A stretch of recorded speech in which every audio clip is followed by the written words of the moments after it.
Et maintenant, le document d'Inside, plage de Californie, l'envers du décor. Malibu, Venice Beach, Santa Monica, des noms mythiques, c'est vrai, pour les plus belles plages de Los Angeles, ces longues étendues de sable, bordées de maisons chics, où les stars de Hollywood viennent se prélasser. Là-bas, le soleil brille toute l'année, du matin au soir, on vient profiter des vagues, des cafés, des boutiques. Pourtant, derrière la vision de rêve de cette Californie de légende se cache une toute autre réalité, plus dure et plus violente. Des gangs y sévissent, des SDF s'y installent. C'est l'envers de ce décor de carte postale que nous avons filmé il y a quelques mois. Reportage signé Charlotte Lassalle et Sylvain Lepetit. Venice Beach, ses surfeurs, sa promenade mythique à l'ambiance survoltée et ses looks farfelus, c'est le quartier de Los Angeles où toutes les extravagances sont permises. Un haut lieu du rock, fréquenté à l'époque par Jim Morrison et Kurt Cobain. Sur le front de mer, l'une des maisons les plus surprenantes est cet écrin de verre. Marc Riavec est le président de l'association des résidents du quartier. Il nous fait visiter ce joyau d'architecture avec son constructeur. Waouh, quelle vue! Le concept, c'était de se servir de l'animation qui règne dehors pour en faire un spectacle, là, juste sous nos yeux, et profiter pleinement de l'ambiance de la plage. Mais depuis quelques années, le spectacle qui s'offre à la vue des promoteurs n'est pas exactement celui qu'ils espéraient. Devant les villas de millionnaires, une réalité bien plus sombre a pris place. Ça fait une éternité que ce petit campement de sans-abri s'est installé ici. Depuis 2 ans, le nombre de sans-domicile a été multiplié par 10. Si vous laissez s'installer 1 ou 2 personnes, il y en aura toujours plus qui vont venir. C'est un effet boule de neige. Si la Californie a toujours attiré les hippies et les marginaux, la crise depuis 5 ans y fait des ravages. Chômage, faillite, expulsion. Aujourd'hui, 48 000 personnes vivraient dans la rue à Los Angeles, selon les associations locales.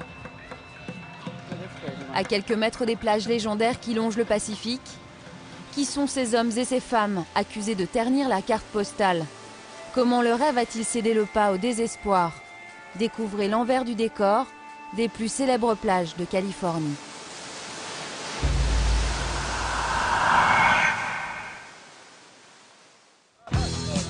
Santa Monica, l'un des fronts de mer les plus fréquentés de Los Angeles. Une salle de sport à ciel ouvert pour des milliers de Californiens. Voici l'icône des lieux, David Frison, un Belge expatrié depuis 20 ans en Californie. À 37 ans, David est devenu le roi de Muscle Beach, la plage du muscle. C'est ici, avant de devenir acteur, qu'Arnold Schwarzenegger venait travailler son corps. Aujourd'hui, David a pris le relais et il adore dispenser ses conseils aux sportifs du dimanche. Allez, tu tends les jambes? Super! Merci, c'est sympa. C'est cool, comment tu t'appelles? Alex. Alex, enchanté, moi c'est Soupe. Attends, hein. Superbe. Tu vois, quand je faisais mes sorties salto, les gens étaient étonnés, ils disaient, oh, il lui manque une cape, il serait Superman. Sa passion, le bodybuilding, l'a conduit aux portes d'Hollywood.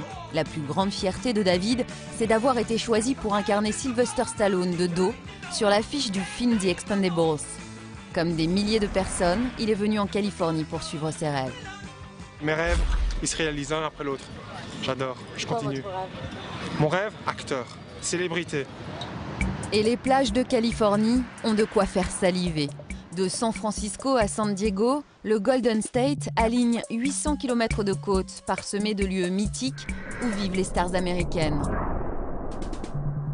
Clint Eastwood à Carmel, Sharon Stone à Venice Beach ou encore David Beckham à Malibu. Les villas somptueuses se succèdent tout le long de la côte. Voici la maison de Michael Jordan, celle de Julia Roberts à Malibu, qui côtoie le palais de Will Smith. Parfois, la démesure cède la place à l'excentricité. À Venice Beach, Dennis Hopper, le héros de Easy Rider, vivait dans ce cube de tôle. Et juste à côté, l'entreprise Google a installé ses bureaux dans ces jumelles géantes. Des images mythiques, assombries aujourd'hui par une réalité tout autre. Depuis le début de la crise en 2008, l'ambiance s'est métamorphosée. Nous sommes sur la plage de Los Angeles. Il est 21 h. Patrick Ventrimpon est le seul Français de la police de Venice Beach. C'est l'heure d'arrêter? Oui, bientôt. Le soleil se couche. Allez, une dernière. Ok, la dernière. Chaque jour, à la tombée de la nuit, la police patrouille pour évacuer la promenade. Patrick est chargé de s'assurer qu'aucun sans-abri ne reste dormir sur la plage. S'ils s'endorment, on les réveille et s'ils refusent de partir, évidemment, on les arrête. C'est comme des enfants. Tous les jours, il faut répéter la même chose. Depuis l'année dernière, il est interdit de rester sur le front de mer à partir de minuit. Cette loi ne fait que déplacer le problème.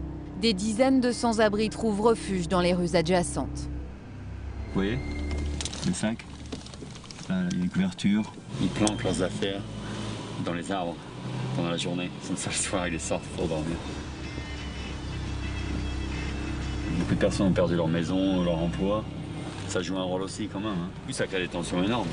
Aux États-Unis, tout va si vite qu'un licenciement peut avoir des conséquences immédiates. On peut vite tout perdre, à commencer par son domicile. C'est ce qui est arrivé à Darlene, la doyenne des SDF de Venice Beach. Cela fait 10 ans qu'elle habite dans ce camping-car. Elle s'occupait d'une vieille dame. Quand celle-ci est décédée, elle n'a jamais retrouvé de travail. Tous les soirs depuis, elle dort sur ce matelas de fortune. J'en ai marre de ne pas avoir d'eau, de devoir emporter ma vaisselle sale chez ma mère, de prendre ma douche là-bas. J'en ai marre de tout ça. Je suis épuisée. Chaque soir, elle prend le temps de venir saluer les nouveaux arrivants échoués sur les trottoirs. Bonne nuit. Ils arrivent de partout pour chercher du travail. Mais je leur dis rentrez chez vous, il n'y a rien ici, vous perdez votre temps. Dormir dans son véhicule en pleine ville est illégal. Darlene risque chaque nuit 250 € d'amende. Si les plages de Californie sont aussi surveillées, c'est que les débordements y sont aussi de plus en plus nombreux. Le lendemain, retour à Venice Beach. Tony Vera est paparazzi. Il vient de repérer sa cible au bout de la rue. Elle est en pantalon rouge et au noir. Elle arrive. C'est l'actrice Angelica Houston. Elle incarnait Morticia dans la famille Addams. Elle a remarqué le paparazzi. Elle reste courtoise mais rentre rapidement chez elle. Merci Angelica. La vidéo ne se vendra pas plus de 400 €. Ce qui fait gagner de l'argent à Tony Vera aujourd'hui, ce sont des images nettement moins glamour que celles des stars. Il y a un an, alors qu'il déambulait caméra au point, il a tourné un peu par hasard un rassemblement sur la plage. Tout d'un coup, on entend un coup de feu et tout le monde se met à courir. Une manifestation qui tourne rapidement à la violence. Quelqu'un s'est fait tirer dessus. Reculez! Ce que Tony est en train de filmer, c'est en fait un règlement de compte entre bandes rivales. Un film qui lui a rapporté 5 000 $, car il figure parmi les rares images à dévoiler la face cachée de la Californie.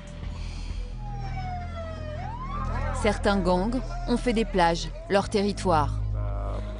Lorsqu'un membre du gang Blood, avec des casquettes rouges, croise un mec du gang Shoreline, ils vont se tirer dessus. Ou se planter un coup de couteau. Sans raison. Juste parce qu'ils appartiennent à des gangs différents. Ces affrontements nuisent à la réputation de la côte californienne. Mais à Venice Beach, une femme a décidé de briser le silence qui les entoure. Alex Thompson habite le quartier depuis 15 ans. Cette graphiste efface tous les messages codés des gangs. Elle ne supporte plus leur présence dans le quartier. VSLC, ça veut dire Venice Shoreline Crips. C'est le gang local. CXC, c'est pour Culver City Boys, un autre gang. Ils taguent le nom du gang ennemi et le barrent d'une croix. C'est une façon de leur dire « restez à l'écart ». Il faut qu'on leur fasse comprendre qu'ici, personne ne tolère ce genre de choses. Une sirène retentit. Alex Thompson se précipite sur son vélo. La police vient d'interpeller une conductrice au volant d'une voiture volée. Alex veut que tous les habitants soient au courant de la délinquance qui sévit autour d'eux et comme elle, qu'ils se mobilisent. Je viens de prendre une photo et je l'ai postée sur Twitter. Dès que les gens entendent l'hélicoptère de la police, ils se connectent à mon compte et peuvent savoir ce qui se passe. Alex a créé un site internet qui recense tous les incidents dans le quartier. Policiers et citoyens s'y informent en temps réel et collaborent pour intervenir au plus vite à chaque problème. Los Angeles compte à elle seule 45 000 membres de gangs. Drogue, trafic d'armes, ces 3 dernières années, ils auraient commis 500 homicides. À quelques pas d'Hollywood, la face cachée de l'une des plages les plus célèbres du monde.